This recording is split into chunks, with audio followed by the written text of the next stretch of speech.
The Lord is my shepherd, I shall not want. I have heard it so many times, I could say it in my sleep. And for years, too many years, I thought I understood it. I was wrong. Before I go, I want to tell you what it actually means. Because 99 of people who love this psalm have never seen what's really inside it. Before we go on, remember this, you are not alone. If this speaks to you, share in the comments what God has done in your life and tell us where you're watching from. We love seeing how far these stories reach. Here is the problem.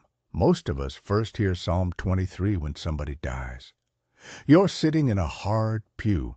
The room smells like flowers. Somebody up front reads those words in a low, slow voice, and your heart connects that psalm to that moment, to grief, to endings, to the quiet after a long fight. So your whole life, without even knowing it, you wire those words to death. And that wiring does something dangerous.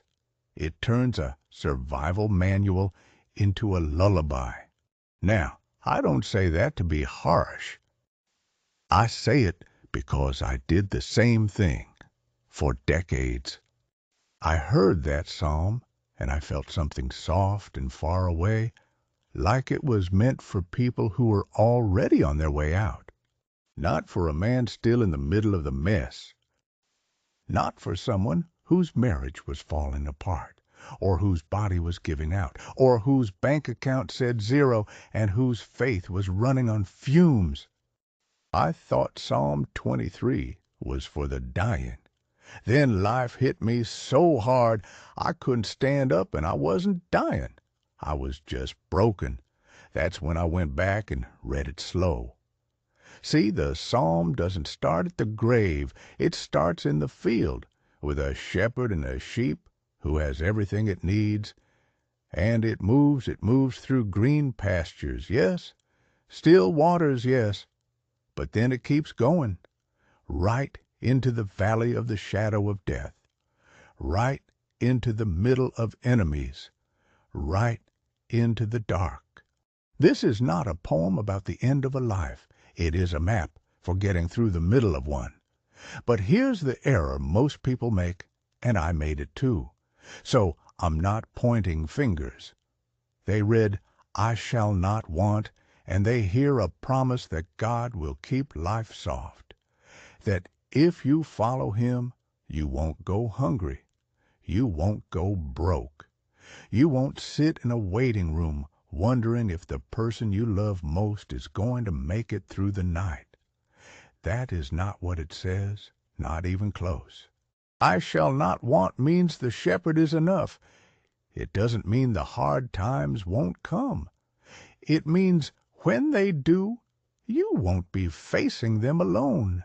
Now, there is a verse in the middle of this psalm that I missed for 40 years. A verse that changed everything once I finally saw it. We'll get there, but first, let me tell you what kind of shepherd we're actually dealing with. Most people picture a shepherd the way they picture him on a Christmas card. Soft light, gentle face, a little lamb draped across his shoulders like everything's fine. That's not a shepherd, not a real one. A real shepherd, in the time this psalm was written, carried two things, a rod and a staff. Now, most people gloss right over that line. Thy rod and thy staff, they comfort me. They hear comfort, and they think warmth. They think a blanket and a cup of something hot. But that rod, that was a club, a weighted piece of wood a shepherd used to fight off wolves and lions and anything else that came for the flock in the dark. And the staff, that long curved hook, that was for pulling a sheep back from the edge of a cliff when it wandered too close and didn't have the sense to stop itself. These are not decorations. These are tools for survival. So when David wrote, "Thy rod and thy staff, they comfort me," he wasn't describing a cozy feeling. He was describing a man who looked at the weapons in his shepherd's hands and thought, "Good, he's armed. I'm going to be all right." Now think about what that means for you. When God corrects you, when he closes a door you were sure was yours, when he puts a wall up between you and something you wanted, most people feel punished. Most people pull away. They think he's against them. It's not against you. It is standing between you and the cliff. The staff isn't rejection. The staff is rescue. I learned that the hard way. 3 times in my life I felt that hook. Once, flat on my back in a hospital bed, sure my life was over at 52. Once, when the money was gone and my pride was the last thing I had left, and God took that too. And once the hardest time when I stopped believing he was there at all. When I went 2 years in the dark without feeling a single thing. No peace, no comfort, just silence. But I didn't go off the cliff. Something kept holding me back. And when I finally came around, I understood. He never left. I just couldn't see him in the dark. Here is the thing about this psalm that nobody tells you at a funeral. It moves. It is not a static picture of still waters and green grass. It moves from the pasture into the valley. That valley, the valley of the shadow of death, that is not the end of the poem. It is the middle. David walked through it and came out the other side. And the key word is through. The shepherd doesn't go round the dark. He goes through it. With you. He didn't promise you still waters forever. He promised to walk with you when the water gets rough. That is a different promise entirely. And it is the only promise that has ever held up for me across 93 years of living. Because I have been in the pasture, Lord knows I have, but I have also been in the valley more than once, and every single time there was a rod in his hand and a staff at my back, and he did not leave me there. Now, that brings me to the verse, the one that finally broke me open. Thou preparest a table before me in the presence of mine enemies. Say that slow. Read it again if you have to. Because there is something in that line that most people slide right past without ever stopping to feel the weight of it. God prepares a table with food on it, a place to sit, a place to rest, a place to eat and breathe and be still, and he sets it not after the enemies leave, not once the trouble is handled, not when the fight is finally over and the room is quiet and safe. He sets it while they're still standing there, while the enemies are watching, while the threat is real and the danger hasn't gone anywhere. That is the thing. That is the secret hiding in plain sight inside a psalm almost everybody thinks they know. Now, I want you to sit with that for a second, because most people, and I was one of them for a long time, spend their whole lives waiting for the hard part to pass before they let themselves breathe, waiting for the diagnosis to come back clean, waiting for the debt to clear, waiting for the difficult person to leave, or the situation to change, or the storm to blow itself out. And while they wait, they do not eat. They do not rest. They stand outside the door of peace like it's a room they haven't earned the right to enter yet. But that is not what the psalm says. The psalm says the table is already set, the food is already there, and the enemies, they're still in the room. God didn't promise to remove them first. He just said, sit down, eat. You're covered. I sat at that table in a hospital waiting room when my son was in surgery, and I didn't know if he was going to come home. The enemies were their fear, dread, the kind of helplessness that makes a grown man shake. Real enemies, not imagined ones. And I didn't feel peace the way you feel warm water. It wasn't soft. But there was something underneath all that fear. Something solid, like a floor you find with your feet in the dark.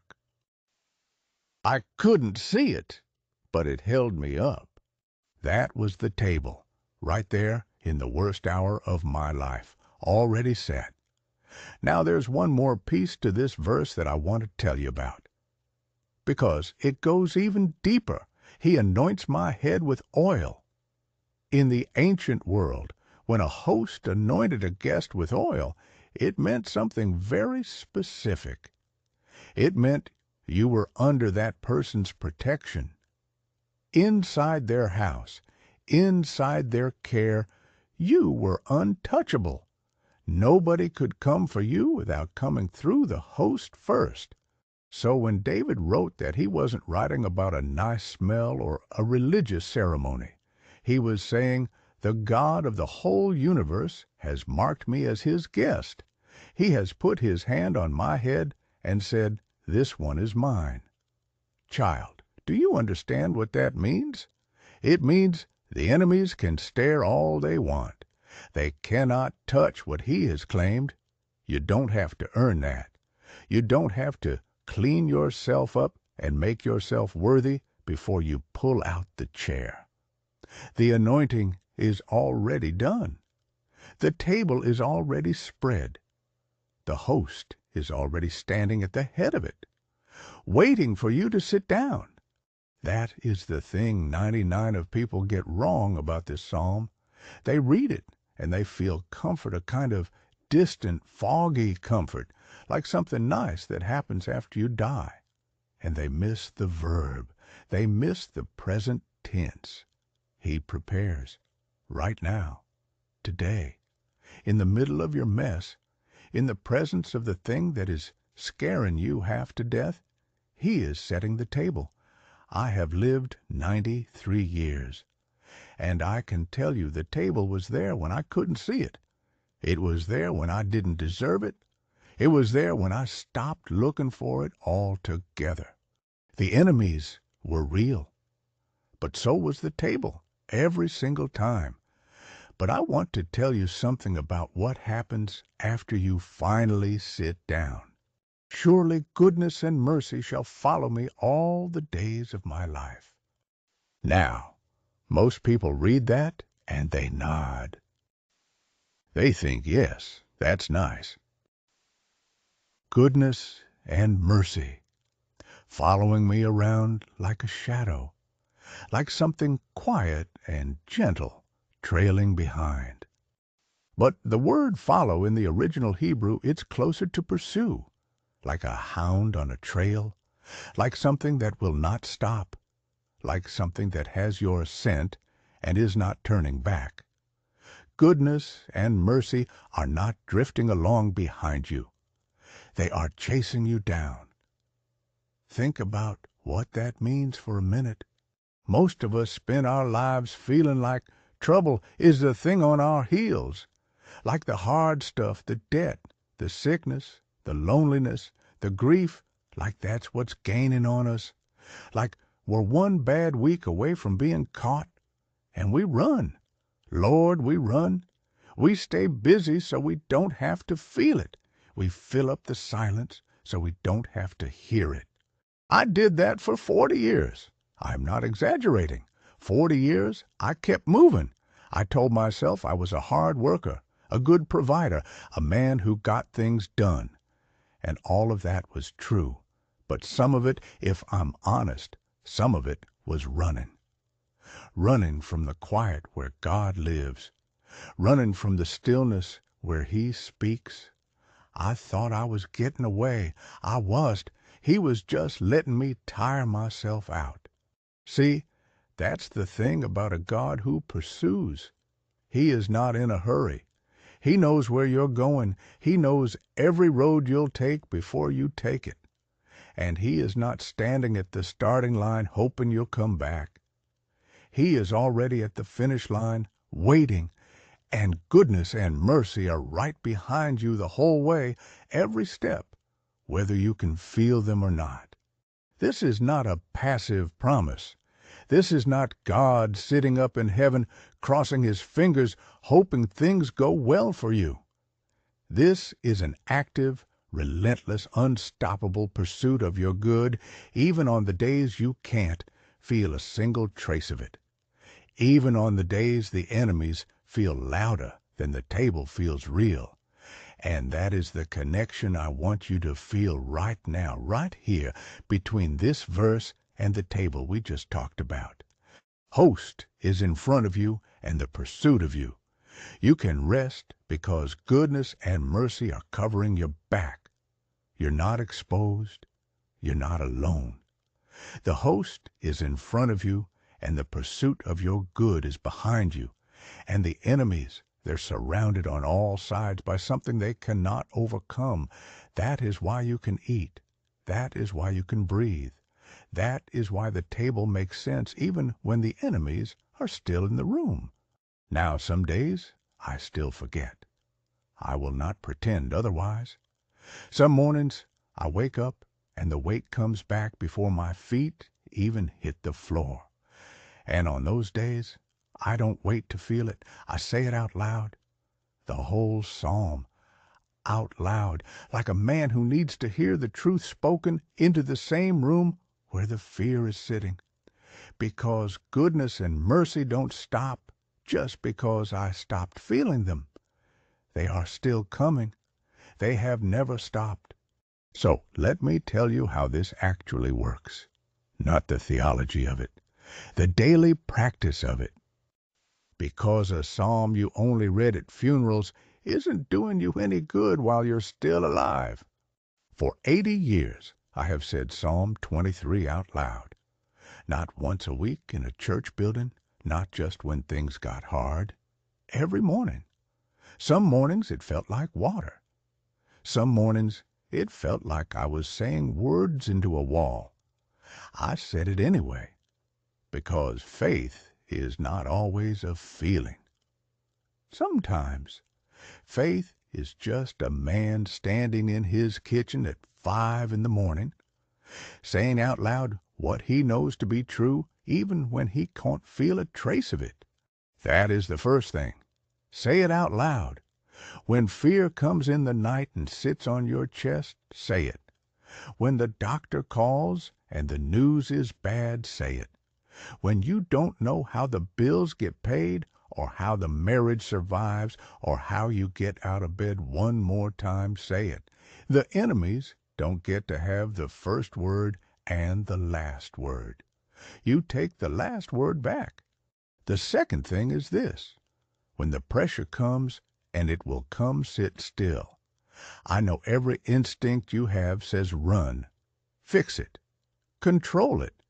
Work the problem until you've worn yourself down to nothing. I know that feeling. I lived inside it for decades. But the psalm doesn't say stand up and fight your way through. It says sit down. The table is set. The host has already handled what you can't. Your job is to trust that enough to actually take a seat. That is harder than it sounds. Sitting still in the middle of a storm feels like surrender. It is not surrender. It is the bravest thing a person can do. It is saying, I believe the table is real, even when I cannot see past the enemies to find it. And the third thing, look behind you. When you feel like trouble is the only thing on your heels, stop and look back at the road you already walked. Look at the hard thing you survived 3 years ago. Look at the door that closed and the better one that opened 6 months later. Look at the moment you were sure it was over, and somehow it wasn't. That is goodness and mercy. That is what has been chasing you your whole life. You didn't always see it coming, but you can see it now, looking back.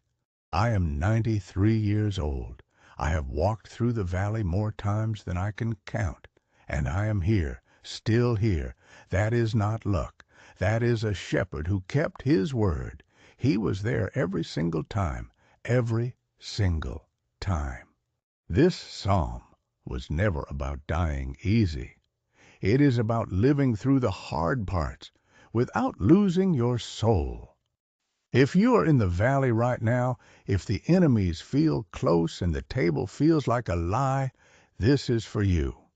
Sit down. The seat is already yours. Share this with someone who is tired of running. And tell me in the comments, where are you today? At the table or still standing outside the door?